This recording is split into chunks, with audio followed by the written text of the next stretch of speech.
question we're asked often is what stage you need to engage an architect, and it depends whether you are a domestic client looking for somebody to help you with your house, or whether you are a commercial client considering a development, or whether you have previous experience. In general, the answer to that question is there's never too soon to engage an architect, because generally an architect can help you with your brief development and defining the services that you'll require. However, it is possible to pay your architect too soon. If you are looking to do a new build house, you are often better off getting a planning appraisal for the site before you engage an architect.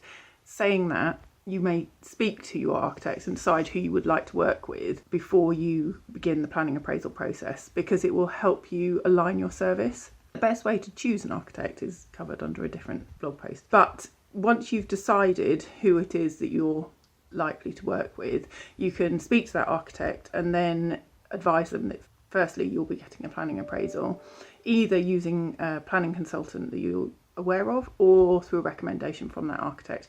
We all have planning consultants that we work with regularly.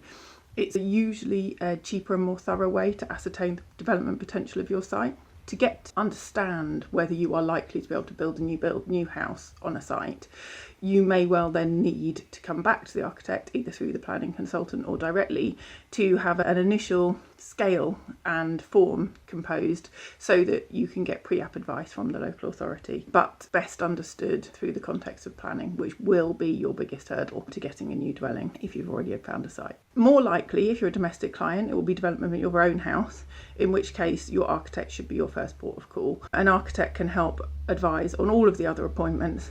You will need a survey done, but many architects do offer this service in-house or through a subcontractor. So speak to the architect and they can advise on the best and most efficient way to have your house measured. Then they will come and see your house, undertake your brief. There are some great guides that the RIBA have produced, and then advise on the other consultants you may wish to appoint.